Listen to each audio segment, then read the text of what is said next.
We'll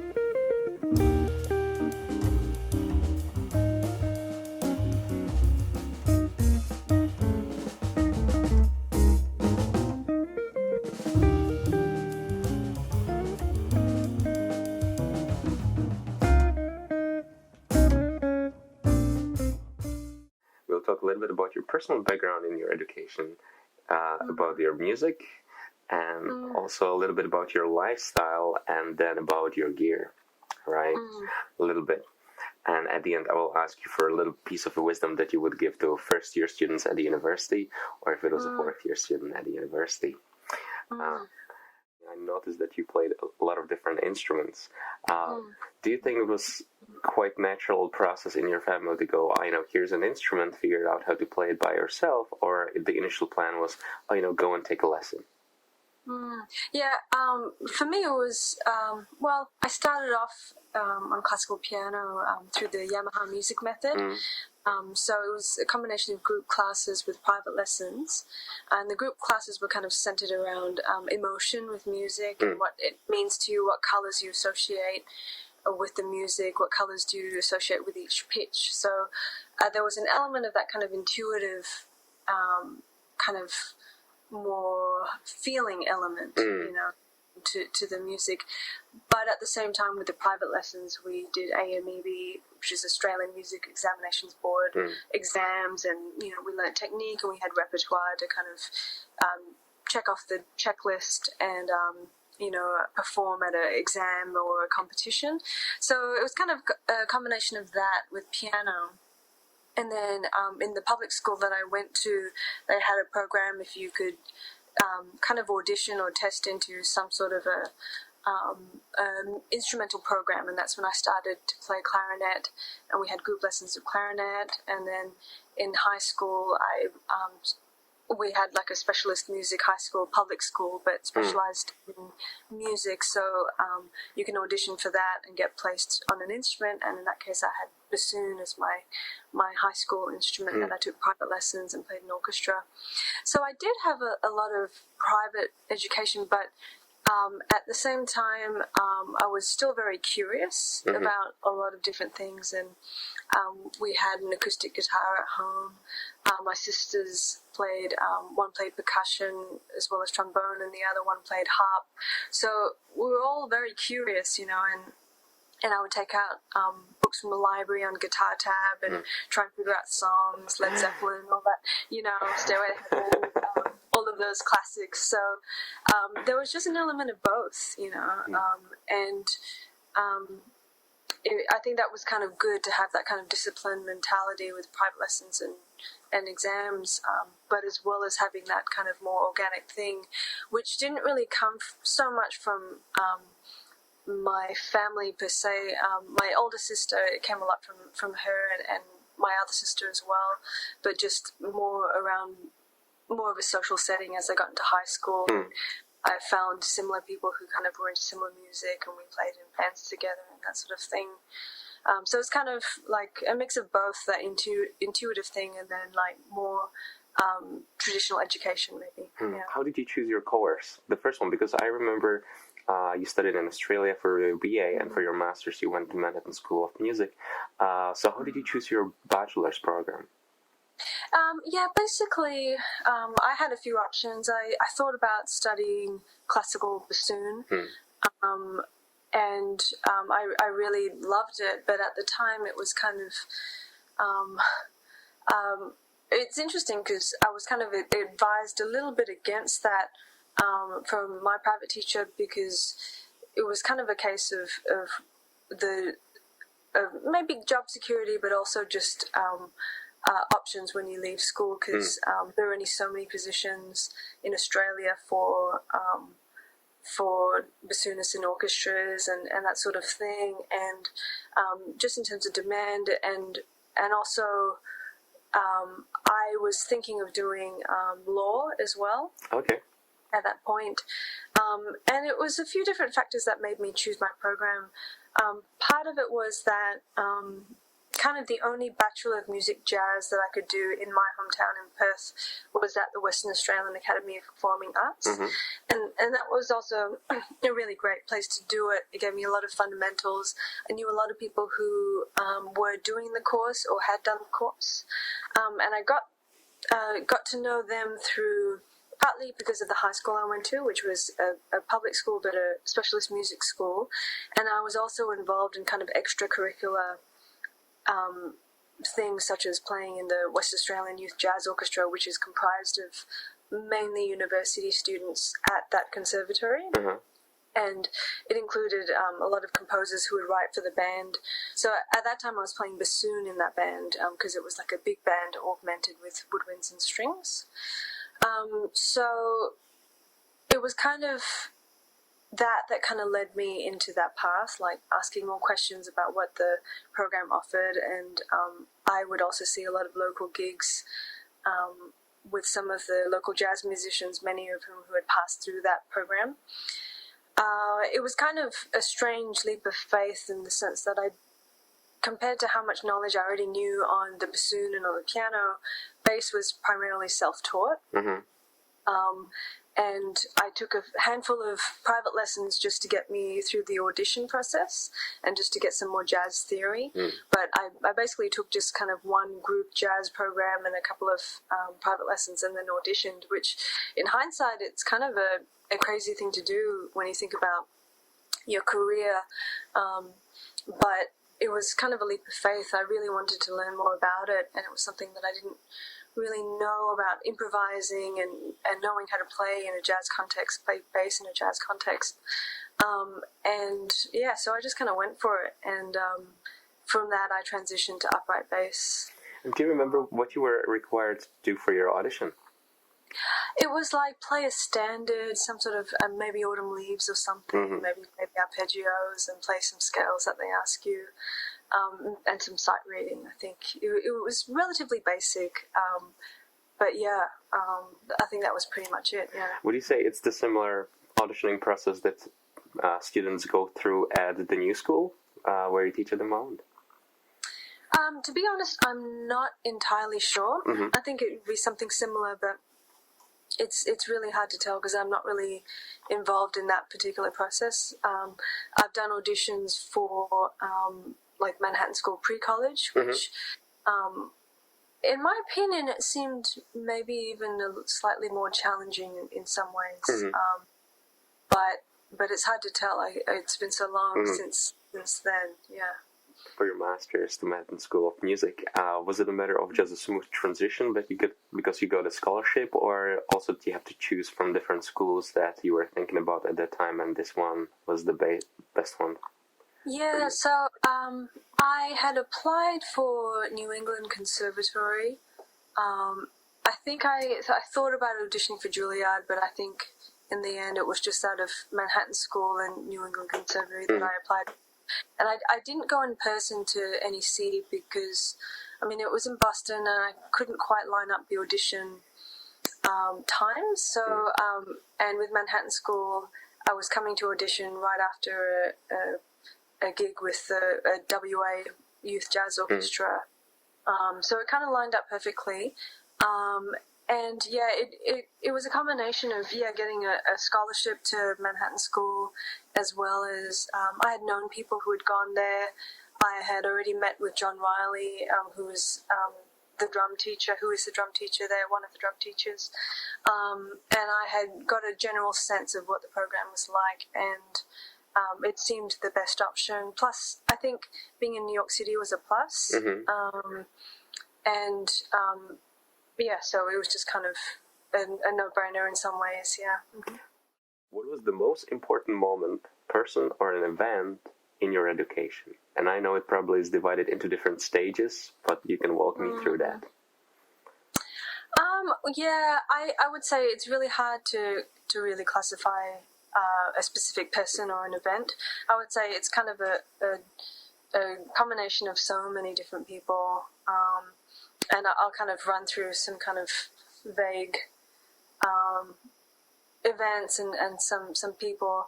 I mean, I'd have to start with my older sister, who exposed me to a lot of different music. She exposed me to to a lot of jazz, to experimental John Zorn, to Michel and Deke cello, to all sorts of interesting things, Faith No More, Mike Patton, stuff that I wouldn't normally have figured out, like just from the radio, and she had some friends too who are kind of into that kind of music, alternative music, so having that older sibling was a big influence. And then along the way, there have been quite a few teachers, some at the West Australian Academy of Performing Arts, where I went did my Bachelor of Music. Paul Pooley was my bass teacher.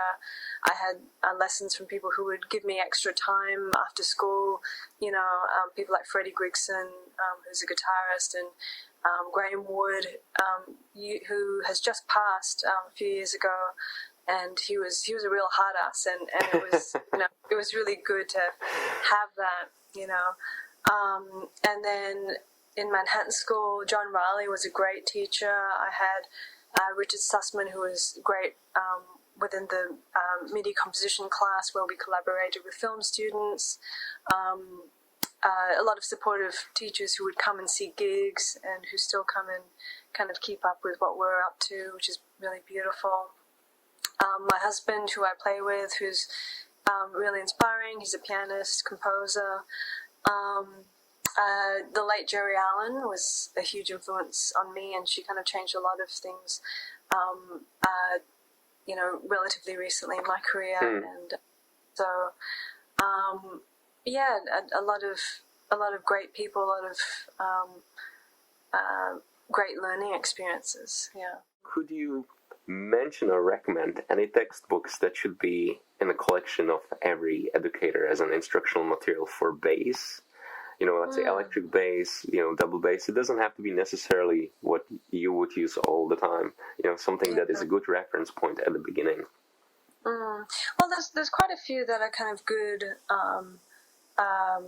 good fundamentals for bass playing. There's a Ray Brown bass book. There's a Rufus Reed one. I think that also comes with an accompanying video or something. And Rufus I took lessons with when I first came to visit New York, so he was really influential. I still actually have some of his notes. Like he would make you play solo and then write a bunch of notes, and I still have his notes just as a reminder, Ron Carter has a great constructing bassline books. One book that I really like is John Goldsby wrote a book about. He kind of goes through the lineage of bass playing, and for someone who's relatively new to the history and needs to kind of see it laid out in a certain way, I think he does a really good, thorough job. I think it's called the Jazz Bass Book. Yeah. The music categorized in artistic platform, what attributes does it really have? For you personally, in your opinion, of course. Yeah. I mean, in my opinion, I feel like sincerity is kind of one of the main elements, a genuine sincerity that this is coming from the artist and it needs to get out there. And that's what kind of propels me. And that's a difficult thing to evaluate, because sometimes who are we to know, but it's just that feeling of this feels sincere, this feels like this gets into the core of the musician or the artist, and the thing that's not contrived or forced. There's something really deep and sincere. So that's kind of a big element for me. And I guess another one is that there's some sort of a push for something, maybe more, whatever that may be. And that doesn't necessarily mean that it has to be challenging to listen to or challenging to play. There's just a perspective that is just pushing something, whatever that may be. And that could be something super minimalist that barely moves. There's just something about it that isn't just something that you would just have in the background of a shopping center or something like that. There's something about it that it factor. I am in a jazz environment when everybody talks about music language. What would you say it is again, in your opinion? Well, I think that depends on the context, depends on the person, depends on a few things. I mean, you could think of musical language as a vocabulary that pertains specifically to a particular genre, that it's somewhat idiomatic. And but at the same time, that chameleonic aspect of musicians of just transitioning their vocabulary from genre A to genre B and putting on a different hat, I don't necessarily feel is like the necessary thing to do. I feel like it's definitely effort that has to put into the work of learning the roots within a certain genre and really getting deep into it and being authentic with it and paying respect to it. If you're going to learn something and learn it well and participate in it, especially professionally, to get that sincerity, that authenticity, that you do have to learn the language to some degree. But then the idea of kind of being idiomatic within a different scene for me isn't necessarily something that I would want to subscribe to. So, I mean, in a broader sense, musical language is a way to converse. You know, it's that's what it is, kind of in a broader sense. But it can be read as something that's specific to a specific genre. Yeah. What were your own life-changing collaborations with musicians that inspired you, changed maybe your academic career, your artistic career? Well, one of the highlights for me was definitely I went to Skywalker Ranch in Marin County in California, and it was part of the Sundance Composers Lab. And one thing that was really life-changing was not only meeting some of the other filmmakers and learning more about music to film, but actually meeting some of the sound designers, because, I mean, sound design is so essential to emotion in movies, and it's so subtle yet so important. And I feel like that aspect of sound as an emotive tool is just, it's so interesting, it's so strong that that really changed the way I saw a lot of kind of film composing, but also just movies in general, and it just made me feel a lot differently about those very subtle changes of just sound, just the textures and what subtle elements can be brought to the table. So that was pretty life-changing. I guess another one, a collaboration, would be, there was one time in at the Gwangju Music Festival, folk music festival in Gwangju, Korea. I did a collaboration that was myself, an Australian drummer called Simon Barker, a Japanese-born but of Korean descent pianist Hakue Kim, who didn't speak any Korean but he spoke Japanese, and a Korean traditional percussionist, and then a Korean hakum player. And it was beautiful because I didn't speak Korean, I spoke English. The drummer spoke English. Hakue, the pianist, spoke English and Japanese. And he didn't speak Korean though, and so the Korean percussionist could speak no English but could speak Japanese and Korean, and the hakum player could just speak Korean. So what was beautiful was that it was just this kind of we knew we had to get a set of music together, and we were supposed to record like a short EP and perform at this festival. And it was just a beautiful experience of that music really is a universal language, and we just figured it out, you know. When we met together, I was talking with the drummer about some Korean rhythms, and he taught me some rhythms, and so I wrote something that was based on a rhythm that everyone could kind of relate to some degree, but with some jazz harmony. So it was just that feeling of you just all kind of collaborate. We know we have to get this done. We can't all speak the same language, but we're going to make this work, and it was just a beautiful experience. That sounded great. How long was the whole process of, let's say, you composing and trying to figure out the repertoire? Was it a matter of 2 days or 1 day, or? I think if I can remember correctly, it was kind of like 2 days. Like we all kind of brought skeletons of things in the beginning, and then then we performed and then recorded 1 day. So I mean, the whole thing was kind of maybe like 5 days or something, or 4 days. So. Yeah. What is your own personal approach to learning new repertoire for artists such as Pat Metheny and the projects that you were involved in? Yeah, so, I mean, some of the repertoire was stuff that, like classic Pat Metheny tunes that I know pretty well already. So, in that regard, it was just kind of just coming in and doing the job well, with tunes that I knew from, like, my upbringing, my jazz development. But then with the newer material, it's kind of a combination of maybe there'd be written charts and the most the first and foremost, I think it's kind of essential to try and internalize, when you're presented with new music, try and figure out the logic of it. And the way that Pat writes there's a lot of beautiful logic, especially with the harmony and the way generally it's laid out. Like you'll see these twists and turns, but there's always some beautiful logic to it.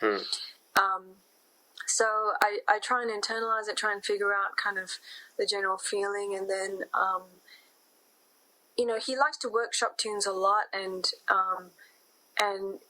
it's really interesting to see kind of his process with it, because sometimes what you're envisaging is totally not what's behind his intent. And so it's definitely that give and take of just trying to do what's best for the music, trying to fulfill that intention but still be yourself. So it's just that balance of just really trying to internalize it, learn the logic of it, and then try and navigate what needs to be there, what you need to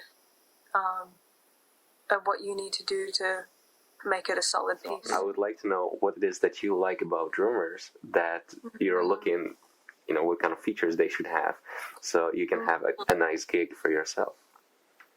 Yeah, I mean, I'm pretty open. Like I like drummers who kind of who definitely kind of stoke the fire a bit. That they throw certain things to kind of challenge me and challenge the situation, but at the same time trying to be musical. So I mean, I guess it's a combination of lots of different things, but there's that element of just trying to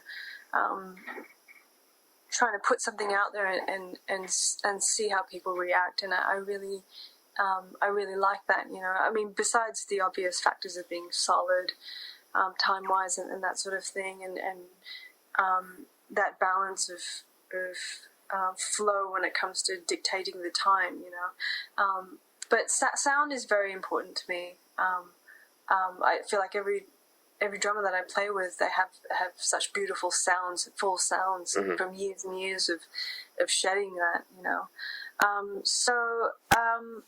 it kind of depends on the situation, depends on the person. I really appreciate personalities, people with personalities, because I find that exciting to play with.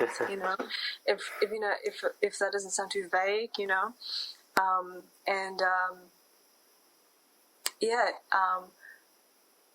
willingness to take risks, but also being super, decisive and solid. So yeah. I would like to know also your plan behind the recording and how you like setting up your band in the studio with your own project. Yeah, well, I have to say that, I mean, it changes with each one, and it depends on kind of your stage of development, I think. Something like Walk Against Wind was, I had various gigs at the 55 Bar, at the Jazz Standard, at the Jazz Gallery, and that was kind of like a culmination over the years of some of these songs. And some of them were new for the recording, but a lot of them were just they culminated from those gigs at the Jazz Standard and those kind of local gigs. And we recorded that in, I think, 1.5 days at Brooklyn Recording. and then after that there was a bit of kind of thought put into the mixing and mastering of certain elements of sonic elements, putting effects and that sort of thing post recording, which is the luxury that you have when you're multi-tracking and all of that.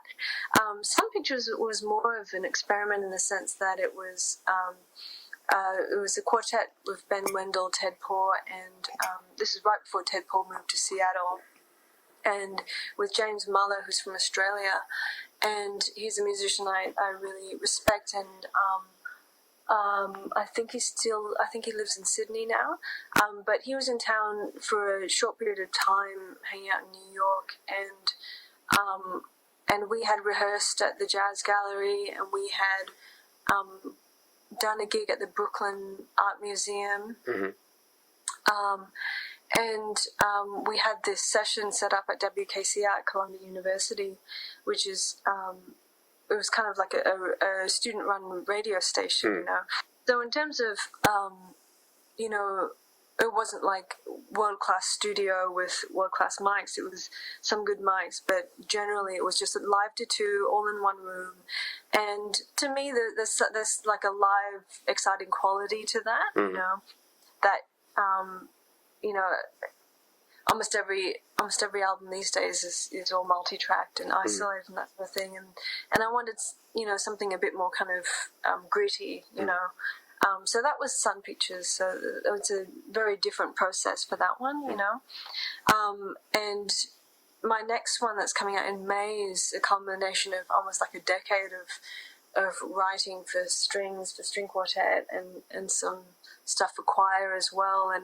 And that was through various concerts around town and a 2012 Jazz Gallery residency. So it kind of depends, you know. And with that particular project, it's an 8-piece band plus the choir augmented, that it's not so easy for it to be like a, you know, we have a residency, let's do this. It kind of culminated over the years. So, you know, there were even points where I was like, oh, I don't think this music will ever get recorded, but it was just, you know, just keep chipping away, and eventually, you know, you get the funds and you just go for it, because it's expensive to do all of that.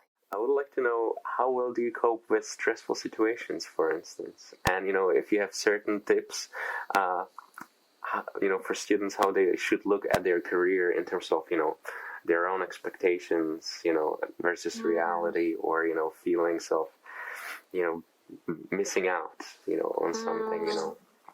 Yeah. So how do you cope with pressure and competition like that? Yeah.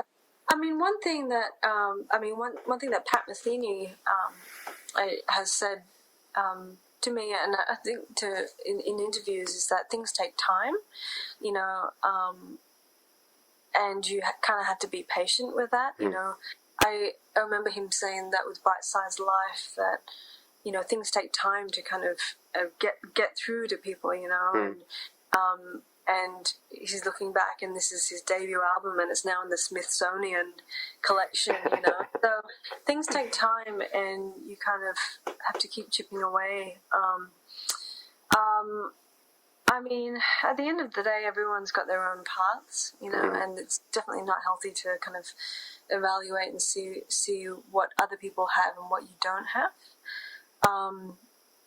I mean, we all do the best that we can with what we have, and we just try our best to be good to other people and work hard, you know. I mean, tips I would say is that try and look at the bigger picture. It's stuff that I always have to tell myself, look at the bigger picture. I think, are you going to be worried about this one thing in 3 months' time, or, you know, next year you're going to look back and just kind of laugh about how silly it was, or you know, everything is temporary also, you know. So, and, you know, just in general, like, I think musicians, you have to exercise, you have to try and eat well, you have to keep those things in check, you know. And if you need mental help, you know, if the ways of therapy, that's one thing that I feel like in the US it's just so difficult, because the number of freelance musicians that I know who don't really have healthcare, and, you know, I didn't really have healthcare before Obamacare, you know. it was just kind of, I'll just wing it every month, and that kind of thing. It was, that was so normal. I had friends I had a friend who at that time I think had 2 kids, and he had health insurance for his kids but not himself. Just because it's just nuts It is here in the US. And so I feel like the mental health thing is really important, and having that community. We should be careful of certain pressures that we have, whether it be with drinking or substance abuse, that sort of thing. We should be open to talking more about it. Especially also in a predominantly male-dominated scene, and for both men and women, it's important to be able to talk about feelings and to be able to get those things out. Did you experience any pains in your hands, or shoulders, Yeah.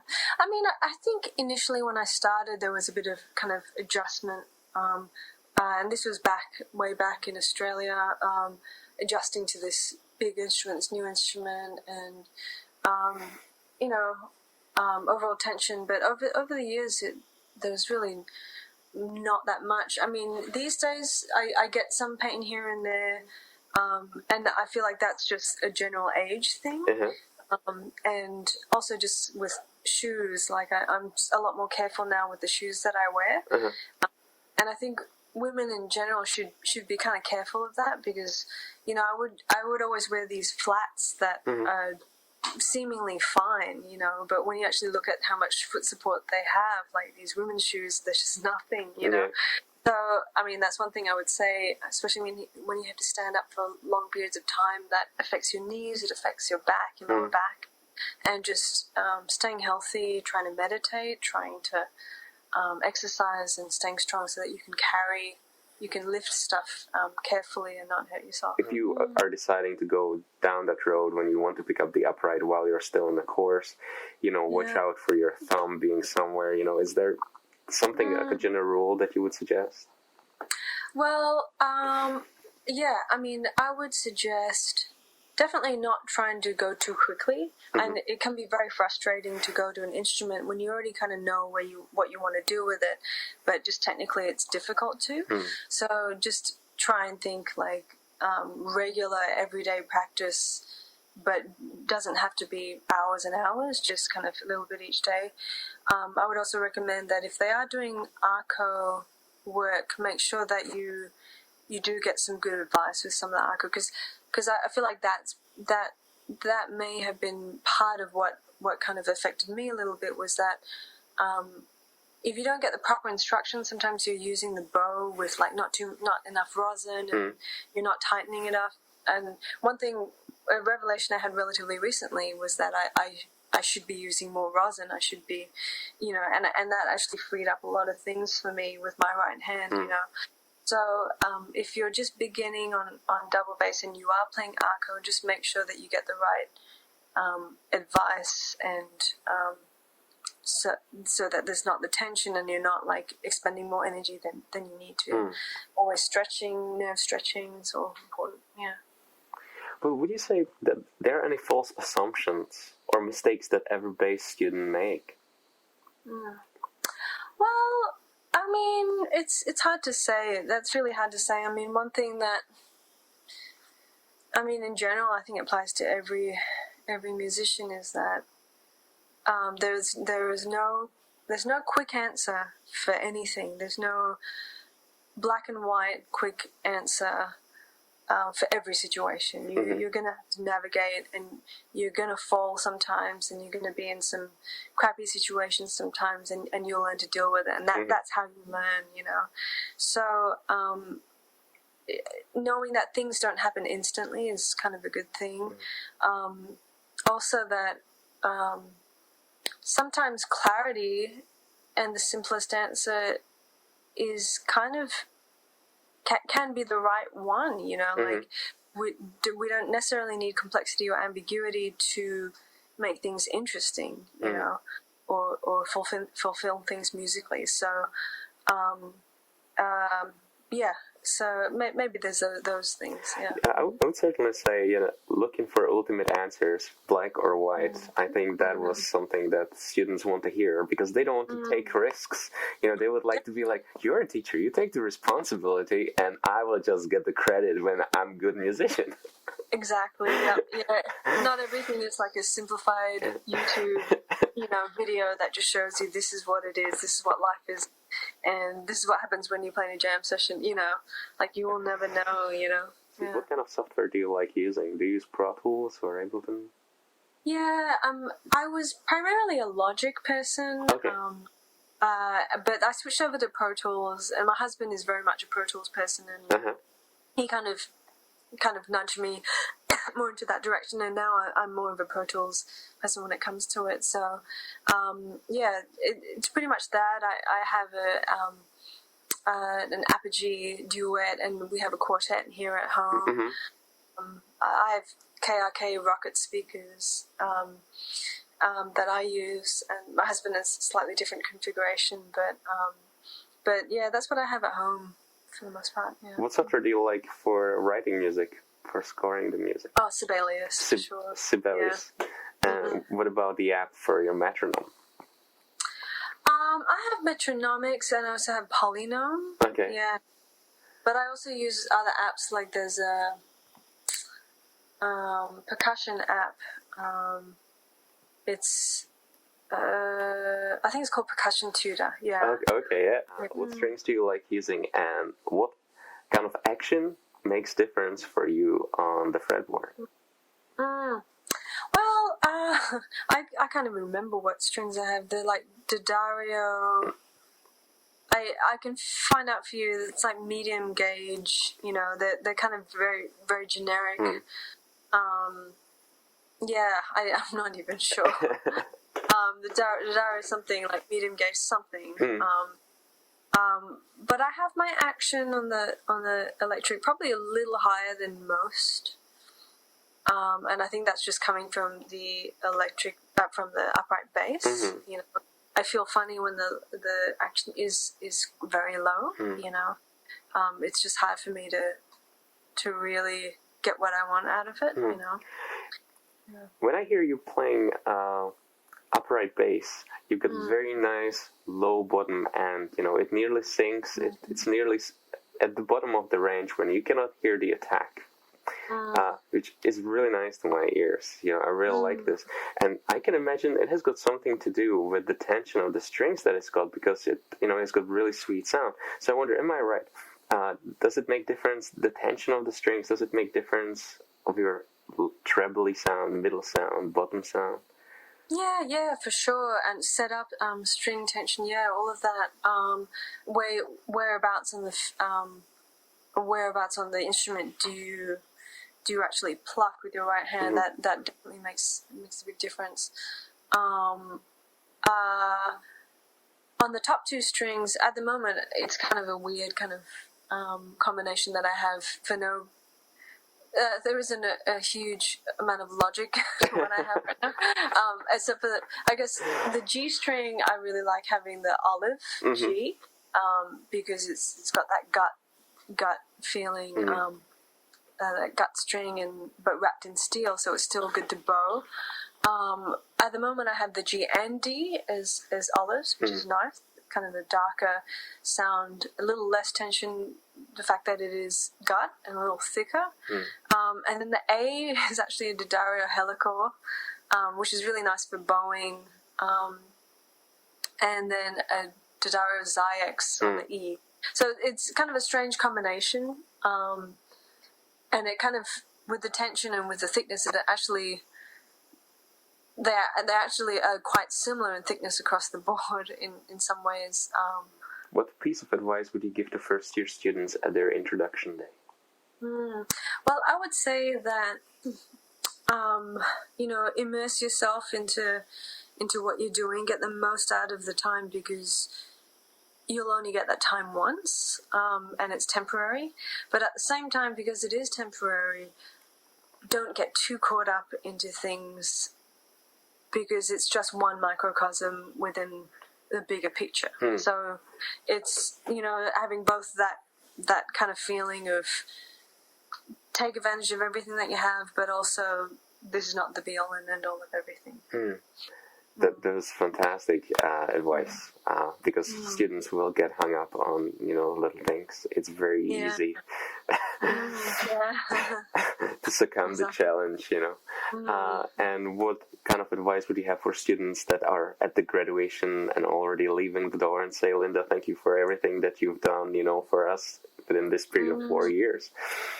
I would say be resourceful, try and be open with thinking outside of the box, and really try and think in ways that will kind of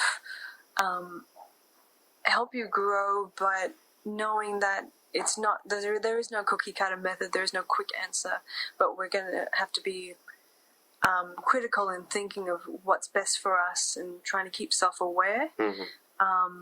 And being self-aware will help you kind of navigate these problems, trying to solve these problems, and be resourceful. So, staying positive is definitely a great thing, but just trying to be self-aware, trying to keep it real. Beautiful. Awesome. Thank you, Peter. Okay. Bye, Linda. Okay, bye.